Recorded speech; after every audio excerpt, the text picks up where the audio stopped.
All right, folks, it's time for our second crossover Thursday of the season between the Tennessee Titans and the Houston Texans. I am Tyler Rowland, host of the Locked On Titans podcast. We have Coty Davis and John Hickman from the Locked On Texans podcast. These conversations are always fantastic. Obviously, being division rivals, we get to talk to each other quite a bit throughout the year, in the offseason a few times, a couple times during the season. And this game, some people may think the Titans are heavy favorites, but of course the Texans won the last matchup. So no guarantees in this game. We're going to be breaking it all down for you on this crossover Thursday edition. You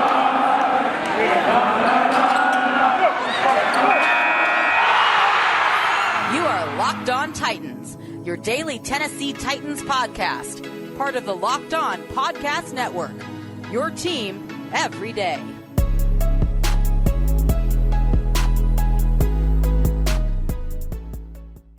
Ready to dive in here. And I guess I'll start by asking you guys a simple question.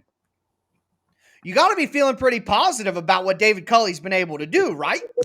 And actually, no, before you say anything, I got to give some credit to Coty. In our little preseason, off-season conversation, Tony Wiggins from Locked On Jags really went on a rant about the Texans being awful, being worse than the Jags, all of that. It did not play out. And Coty, I hope that your final prediction of 5 wins isn't right, because that means they would beat the Titans.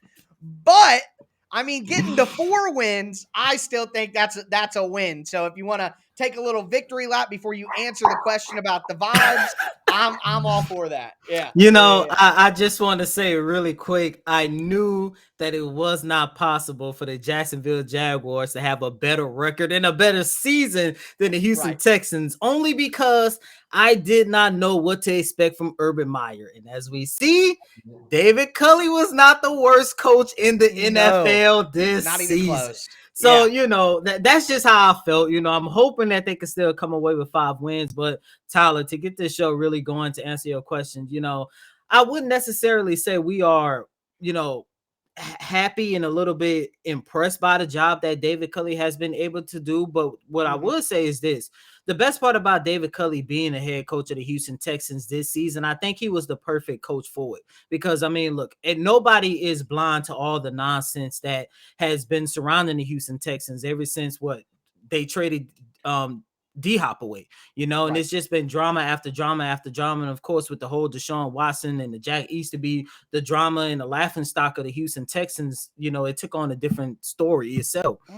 With David Culley coming in, we were not expecting him to get us into, let's say, a playoff caliber team. But what I would say is David Culley was able to go in there and create a sense of positivity for that organization. And as I say almost every single day here on Locked On Texans, especially when John and I are talking about David Culley as a head coach, there are so many guys in that locker room where, yes, they are having problems with upper management. Yes, they don't want to be a part of this organization, but they have the respect and they love David Culley. And that's part of the reason why the Houston Texans are sitting here with 4 wins on a season where nobody thought they would win a game, is because they wanted to go out there and at least give it their all for David Culley. Yeah, absolutely. And I do want to add to David Culley's storyline, and that's the storyline that I would say the reemergence of Levi Smith.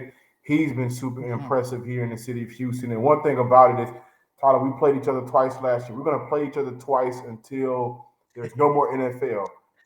You guys remember how atrocious this Houston Texans defense was last year. Ranked number 32 in the league, if not 32, 31 in the league. And they gave up league records of how bad they were. Passing situations, passing-wise, right? Right now, the Houston Texans are number 18 ranked defense in the NFL. So that's 13 to 14 jumps. And that's one thing that I wanted to see out of this team defensively in the offseason. When we look at Levi Smith, the last couple of seasons we saw Levi Smith, whether that had been in college or the NFL before he went to college, it was not pretty.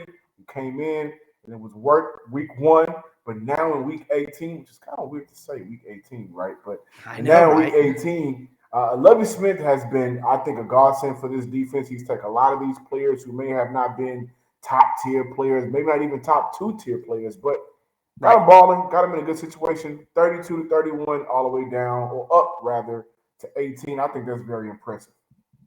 Yeah, I think it's impressive too. I mean, we talked about Jonathan Grenard the last time that we had a crossover between these teams and what he's been doing. Obviously, Reed in the back end has been a pretty good player. I mean, what is it? Greger Hill? Is that how you pronounce that correctly? Grugier Hill.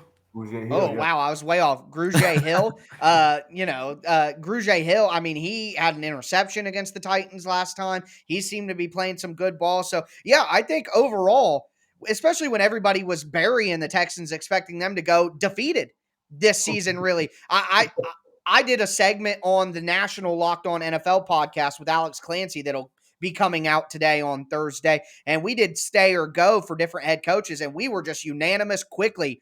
David Culley should stay. And I agree with you guys. It seems like, sometimes you have a regular job, you don't like the general manager or the guy who's actually in charge of your building. But if you have the manager of your team that is a good manager, you'll work hard and stay for that guy. And I think that's what we're seeing, even though there's maybe some complaints with upper management. David Culley just seems like a super genuine and real dude who's going to keep it real with you and be positive and all that. And obviously, it's made a big impact. So you got to be impressed with what Culley's done, even if the record isn't tremendous or, popping out at you.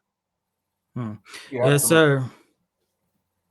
Yep, absolutely. So I wanted to get that quick take on the Texans and their situation. Obviously, there's a lot of talk nationally about the Titans here and there with their position in the playoffs. We're going to get into the game some more. I'm going to ask some more questions about the future of the Houston Texans as well. Before we get into that, though, do want to tell you guys about betonline.ag. BetOnline wants to wish you a happy new betting year as we continue to march towards the playoffs. BetOnline remains the number one spot to bet all the NFL playoff action in 2022. It's a new year, so they have a new updated desktop, a new updated mobile website. Go there, betonline.ag, sign up, and when you do, use the promo code LOCKEDON. That's one word, locked on. You're going to get a 50% welcome bonus on your first deposit. And it's not just football. They have pro and college basketball, hockey, boxing, UFC, even your favorite Vegas casino games. So don't wait to take advantage of all their amazing offers that are available for 2022.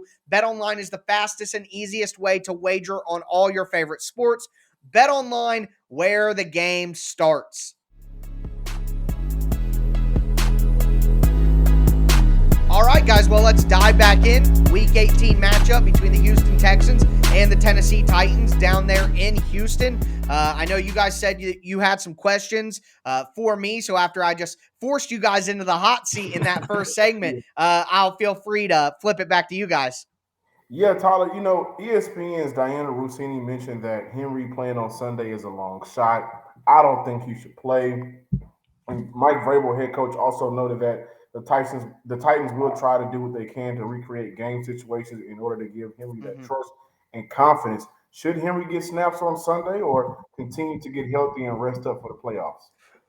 I've been pretty consistent, and obviously there's diverting opinions in the Tennessee Titans community. But for me, it's pretty simple. It's not worth the risk. The Titans should have beat the Texans the first time if they didn't just have 5 turnovers in the game. Now, it's easy to say should, would, could. They didn't. So I get all that. But I just think that this Titans team and where they're at right now, they should beat the Texans, and I believe they should beat the Texans by double digits without Derrick Henry. And if Derrick Henry were to get re-injured or something in a playoff game, I think you could sleep at night knowing it was a playoff game. If you roll him out there in a Week 18 game against the Texans with, even though you want the 1 seed, a playoff spot clinched, and he gets hurt again, and then he's definitely out for the playoffs, I don't think you can sleep at night if you're John Robinson or Mike Vrabel knowing you made that decision. I think they should be excessively aggressive in practice. And here's one thing that I'll say. The Titans have experience with doing this because when they brought over Adrian Peterson and signed him after Henry got hurt, they tried to acclimate Peterson, who came off his couch, to the NFL game by being extra physical with him and doing certain drills in practice where they were extra physical with him to help simulate that game environment. So they already have experience doing that with a running back this season. You keep doing that. And my thought process here is, the Titans want to rest him past the 10-week mark. If you look at Jones fractures throughout the history of NFL players, if you wait until after 10 weeks, which for the record, DeMarcus Lawrence from the Cowboys waited 11 weeks, and he's been amazing since he came back, one of the best players in the NFL. So give Derrick Henry the 11 weeks, not 9 weeks. You don't play him in this game against the Texans. You should win without him. And even if you don't, for some reason, you still get to go into the playoffs with a home playoff game with Derrick Henry in your back pocket ready to go. It is too risky for me, but I must say, as a person, I am generally risk averse. I do want to throw one question back at you guys real quick. Davis Mills, do we think that he has a chance to be this? I mean, he might be the most impressive rookie quarterback in the NFL this year, outside of maybe Mac Jones. But I got to tell you, he's a Patriot, and they just get so much over-exaggerated love.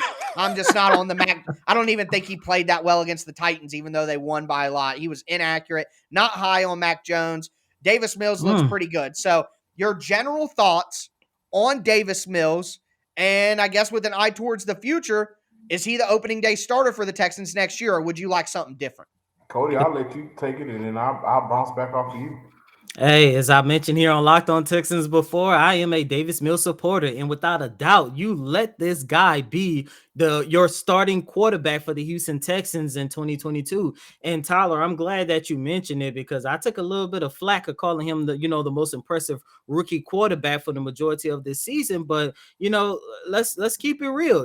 He's a third-round quarterback. Nobody expected him to come in and take over the job from Tyrod Taylor, especially this early. And I know at the beginning of the season, things was a little bit shaky. I mean, he was literally thrown into the fire, but he's a rookie. Yeah, he's a rookie. And exactly. Not only that, how many games did he play in 3 years in college?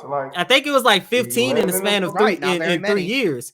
And, one of the things and why I was so intrigued about Davis Mills, going back to high school before he tore his ACL, he was rated, if not the best, the second best quarterback coming out of high school. Now, once again, I get it as high school, but you are starting to see the promise that he showcased as one of the top rated quarterbacks in high school. And look, this organization, they have a relationship with Pep Hamilton, and the day the Houston Texans drafted Davis Mills, Pep Hamilton has sung this young man praises. Now, once again, the first 5-6 games of his career, was kind of shaky, but what I would say, after he took over for Tyrod Taylor going into that game, going up to the week where the Texans were preparing against the Seahawks, if I'm not mistaken, this guy has looked really impressive. And every time, whether it's myself, John, other reporters here in the city of Houston, I don't know if he's reading and listening to us, but it seems like every time we say we want to see this from Davis Mills, he answered the bell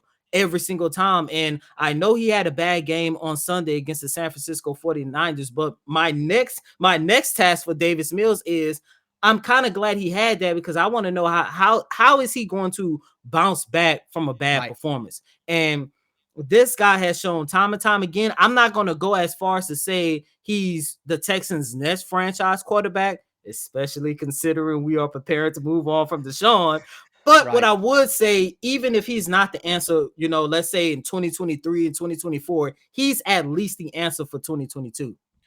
I 100% agree. And one thing about it is I don't believe in reaching for a quarterback. And that's exactly what the Houston Texans would do if they go out and seek a quarterback in the draft. I don't believe there's a quarterback in the draft worth taking in the first round. I agree. Personally, unless you're a team that needs a quarterback because maybe like the Broncos or the Saints where you're not 100% sold on your quarterback that you have at the time, second round. There's no first round quarterback, and some poor team is going to overreach on the quarterback. I don't believe in reaching for a quarterback. Number two, I think more importantly is, what has he done for you to say no, right? He's contributed to 3 of the 4 wins that you've gotten. Same amount of number of wins you got last year with Deshaun Watson. He's had very impressive moments. Yes, he had those rookie moments, and there's times where he looked worse than a rookie. However, take in consideration that he was thrown into the fire very quickly before anybody was ready to see him play football in the NFL. This guy definitely deserves to be the starting quarterback come week 1 unless they find somebody in free agency that can compete with him or they make a trade with a quarterback that can come in and compete with him. If that happens and if that quarterback just outplays him, I'm fine with it. But as of right now, looking to the future, I do not want the Houston Texans to prioritize a quarterback in the NFL draft. And I believe that David Smith has done enough, along with Pep Hamilton, him getting coached up by him, to be the starting quarterback for next year. Yeah, I agree with you. And before you guys obviously, flip it back, ask me a question, I just wanted to say quickly that I don't think that it's fair for people to say, hey, Houston has the worst roster in the league. Hey, Houston should be defeated this year. They shouldn't win a game. And then look at Davis Mills and what he's done, and then also say that he hasn't been impressive. It can't be both. Either he's a rookie QB who was thrown into the fire on the worst roster in the NFL and has gone above and beyond, or you're admitting that the Texans are a little bit better than maybe people said at the beginning of the year, and that he doesn't deserve as much credit because the Texans roster is actually a little bit better than what everybody was saying. You can't have your cake and eat it too and have it both ways. Either Davis Mills is impressive or you were wrong about your evaluation of the Texans. I think for most people, it's that it should be Davis Mills has been impressive. So just wanted to throw that in there before you guys asked your next one. And I do want to, kind of piggyback off you said, off of what you said when you said people may have not been right about their impression or wrong about their impression. At one point, they were right, right? But this is a game of adjustments. This is a game where things change week in and week out. At least that's what you would want out of your franchise and your franchise players. And so, are you still looking at Davis Mills from that week 3 collapse against the Carolina Panthers, or when we took on the Buffalo Bills or the Arizona Cardinals? Are you looking at that version of Davis Mills? Or have you kind of wiped your glasses off or got some of the boogers out your eyes and have seen some of the things he's been able to do in the last couple of weeks with a competent play calling behind him, with better running with Rex Burkhead, who rushed for 150. And then that game, that was probably the most complete Davis Mills we were able to see. I look at Mac Jones and I look at Trevor Lawrence, and one thing I know is Bill Belichick is going to run that ball and run it efficiently. In Jacksonville, maybe they didn't use him correctly, but they had one of the best running backs coming into this year in James Robinson. And they had a decent offensive line, at least better than Houston's, with a stellar running back. Davis Mills got a 150-yard performance from Rex Burkhead of all people. He put up some good numbers, right? So I look at this, and this is more directed towards some of the fans. You guys have to understand that things can change on the fly all the time. That's what happens. It's part of sports. Yep. The NFL stands for not for long. And speaking of not for long, Tyler, I got to ask you, man.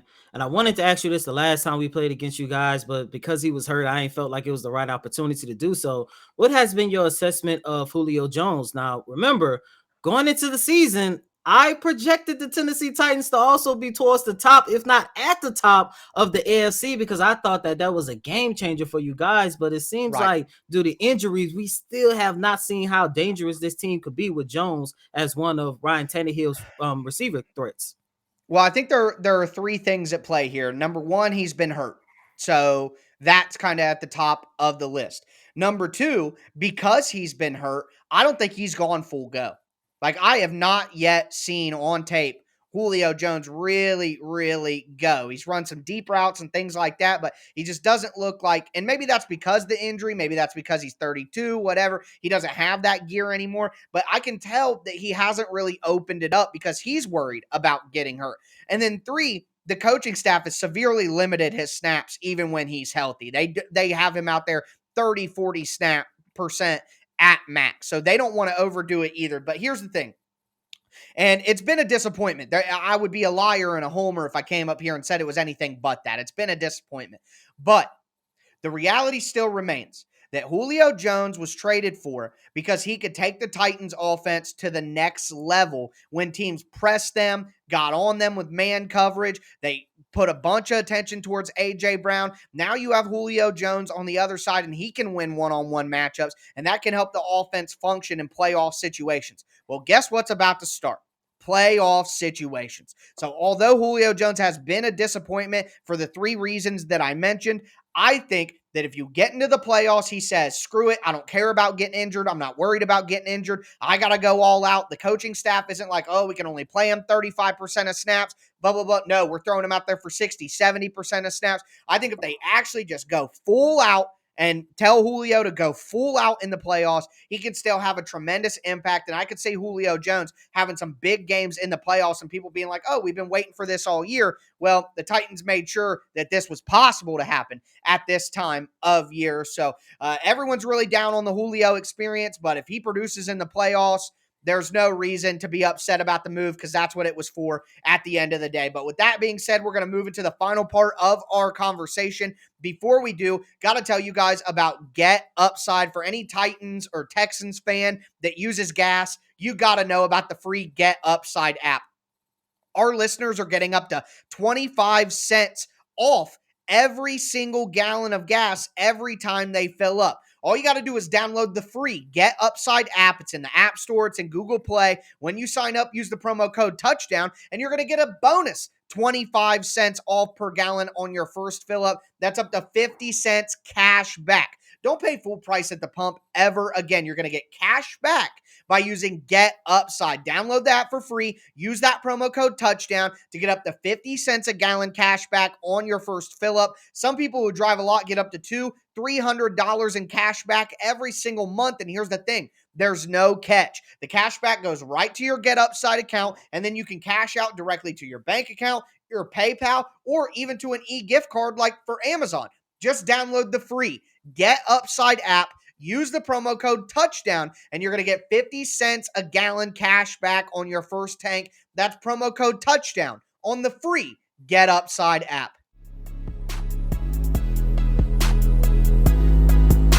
All right, guys, we are going to do this. We're going to start the final segment of our final crossover Thursday of the year. Before we get to John's question, just want to remind you guys, make sure you subscribe to the Locked On Titans and the Locked On Texans podcast. Whatever platform that you stream on, you're going to find the shows there, and they're always going to be free. I know one thing I like to do is go listen to the opposing teams' game preview and the opposing team's recap just to get, the opposite side of things. That's a fun adventure. I know a lot of you guys, and at least in my comments, say you like to do that as well. So make sure you check out both podcasts, subscribe, all of that. We appreciate it. John, go ahead. You know what you mentioned in the previous segment, Julio hasn't played that many games, only been featured in 9 games. We talked about Derrick Henry, and his health. One thing about the Titans this year, they broke the NFL record of most players used in the season. Still growing. Right now, the last time I checked, it was 86. Are you concerned? It's up to 89 now. It's up to 89 now. Yeah, we signed Ryan Izzo yesterday. It's up to 89. You guys just lost a tight end as well, right? Yep, Michael Pruitt, actually. Right. It was gross. Don't go look at it. No, I won't. I saw the injury. I read it, and I was like, I'm not going to look at right. that. But are you concerned about the health with the players, with the playoffs a week away? I think that for the first time of the season, no.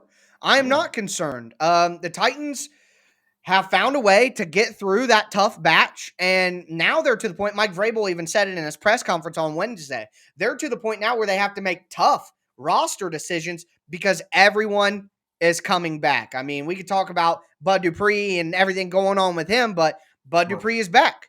All the linebackers, Jayon Brown, David Long, Rashaan Evans. Now they have Zach Cunningham, which thank you, Houston. He's been the best linebacker on our team and led the team in tackles for a few weeks. I'm happy for you guys.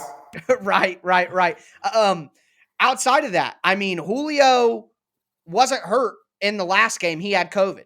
So he's good. They don't have a ton of people on the injured reserve list that are actual starters and super important players. The offensive line is completely whole.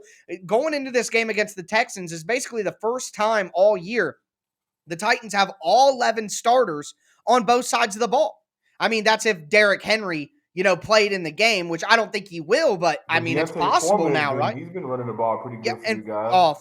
Foreman's been excellent. He's got his own warts. There was a reason he was on the street, on his couch before they picked him up, but he clearly has talent. The guy's clearly a super talented guy. He was, like we talked about, Davis Mills earlier. I mean, Foreman was one of the top-rated guys in high school coming out, played for Texas, got a full ride. I mean, he's got talent, and you guys know, like I know, sometimes in professional sports, You got to get knocked down when you're that talented guy. You got to get tossed out of the league and come back. Look at a guy like, multi-sport crossover, but like Cameron Payne from the Phoenix Suns, their point guard. I mean, he was out of the league in China. The Suns gave him a chance, and he is an NBA player for the next 5 years because of it. So I think Foreman is in that spot. But the point is, the Titans are as healthy as they have literally been all year long before they make that push into the playoffs. So for the first time all season, I can definitively say, no, I am not worried about injuries for the Titans. And I think all of that just leads to Mike Vrabel is the coach of the year.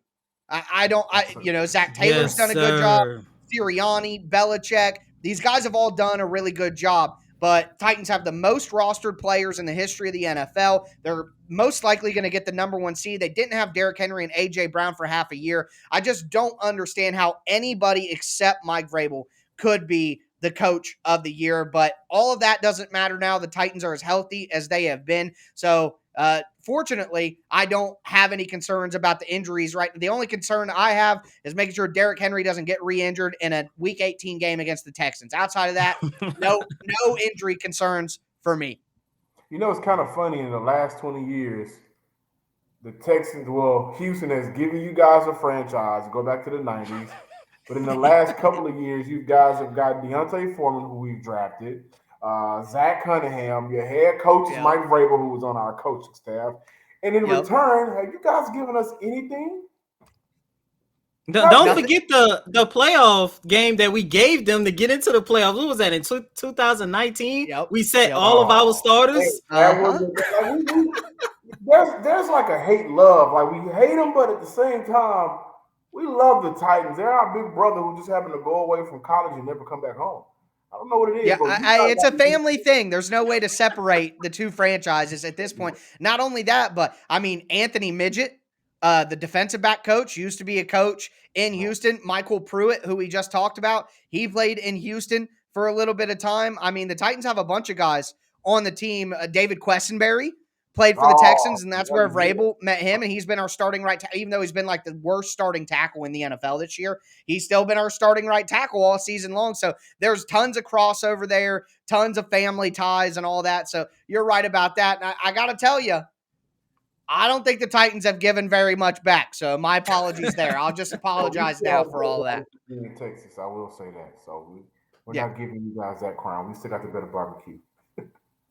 I feel well. With that in mind, we'll kind of close things out here. I'm excited to talk to you guys again in the off season and everything. But we'll take a moment and just talk about this actual game. I know basically the only 2 touchdowns that the Texans scored in the first game were Tyrod Taylor scrambling. That's not going to be the case with Davis Mills. So with that, and the Titans had 5 turnovers, which God forbid, craziness. I don't think that'll happen again. Do you guys think the Texans have a chance to win this game, and how close do you think it'll be? You just mentioned how healthy you guys were. And one thing that I'm scared of is 2 levels. Number one, that beast in the middle. I don't know how he did not make the Pro Bowl. My boy Jeffrey. Oh, my God.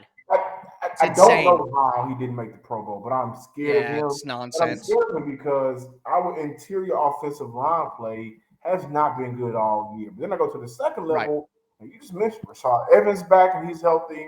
And Zach Cunningham has been playing very well for you guys. And not only that, Zach Cunningham knows what we can do offensively, and he knows our limitations. So that's like a coach on the field cheat code for you guys. And I'm scared about that. I look at Davis Mills and what he can possibly do. I think this is one of those games where the Tennessee Titans makes it real difficult for him to succeed because of that first and second level. The third level, I'm not necessarily too afraid of, but they put so much pressure up front that the third level, succeeds off of that. I definitely think this is the game where the Tennessee Titans, like I mentioned, makes it very difficult, and they come away victorious. You guys have a lot to prove. Tannehill has a lot to prove, especially considering the last time 4 turnovers on his own merit. He goes out this Sunday. I think he's going to have a good game. I can see this being a 13-point victory for the Tennessee Titans. Yeah. Yep. I'll split you guys up here and just take a second. 2 of the interceptions that Tannehill threw were to Des Fitzpatrick, who's a practice squad rookie wide receiver on the Titans, who Tannehill was ripping him on the sideline after those picks. He ran the wrong route, didn't stop in the right place, didn't fight for the ball, stuff like that. And he's not going to be out on the field. I do actually think that this one gets a little ugly. And remember, I'm not just, Titans homer here. I basically said you guys were going to win the last one. You guys were telling me to calm down on my positivity and optimism. So I do think that the Titans handle business in this game, though. And I think the defense is playing so well. Davis Mills doesn't have the scrambling ability to kind of get out of crazy situations like Tyrod Taylor did. I think it's going to be 31-10. I think is where I see it coming down. The Titans are just in a mode. I think they force turnovers is why I don't think the Titans offense can score 31 just on regular drives right now. But I do think that there are some turnovers from Davis Mills, and I think 31-10 is probably where I see that at. Maybe Houston scores another touchdown, 31-17. I could see that as well, but I'm probably going to rock with like 31-10, 31-13. Coty, you've gotten a lot of things right this year. So what about this game? Man, first, let me say this. I do have the Tennessee Titans winning this game, but I don't think it's going to be a blowout. I think this is going to be a very entertaining game. I don't think it's going to be as entertaining than last year's season finale when I think you guys won off a field goal, but I do have you guys winning by a touchdown. Look, we talked about Davis Mills a lot here, and he still has some growing to do on the road, but Davis Mills, he has been putting on the show at home. Inside NRG Stadium, he gets the ball out, and this is the final game of his rookie season. I'm pretty sure Tim Kelly and David Culley and whoever the hell else are calling plays from the press box or on the field. We still don't know who's actually calling plays in Houston, but I think they're going to let these guys go out there and give it their all. And, Davis Mills has shown the potential that if you let him go out there and air it out, he's going to put some points on the board. I mean, the last time they was inside NRG Stadium, 41 points. He eclipsed 20 points twice against the Patriots and against the Los Angeles Rams, even though majority of that came when the game was already in hands. But, I think this is going to be a game where the Titans win. I'm going to go 27-21. I think it's going to be a close game. Yeah. And I also want to add that you guys are like a top 10 sack team in the league. And I just mentioned what Jeffrey Simmons does, and he scares me, man. I just think it's going to be difficult for our offensive line to hold up all four quarters. Yep. Last week, they played very good in the first half. And they played a San Francisco 49er team. They had Bosa, Minu, but they had a lot of different players on their defensive front that is known to get after the football, after the quarterback, rather. And they held up pretty nicely. The second half, when the Texans were not able to run the ball and kind of have a balanced offense, that is where you saw that San Francisco front really destroy Houston. And I think it's going to be replicated in this game. Houston has to take advantage of opportunities. I still think Tannehill is going to give this defense some opportunities. This time, they just got to score on those opportunities, put points on the board. I still see this being the game where Tennessee walks away with it and get the number one seed in the AFC. Which you guys need that extra week. Yes, because of the Derrick Henry situation, I absolutely do think the Titans need a buy-in. Here's just a stat for you guys. Mike Vrabel, when having extra preparation time in season, so not talking about week one, but after a bye week, after a Thursday night football game with extra days, Mike Vrabel's 8-0. So that makes having 9-0 come Sunday. Well, it just makes having that bye week so much more important because Mike Vrabel has proven with extra preparation time in season, he wins every single time. So that's why it's just so critical for the Titans to handle business here. But games between the Titans and the Texans are always tight. So I'll probably end up being wrong on that. Either way, great conversation with you guys. Can't wait to talk to you again in the off season. We always have a good time when we get together here. So from the Glasses gang, me, Tyler Rowland, host of Locked On Titans, John and Coty, Locked On Texans. Awesome crossover Thursday. Regardless of what show you listen to, make sure you subscribe, and we will catch you guys on Friday.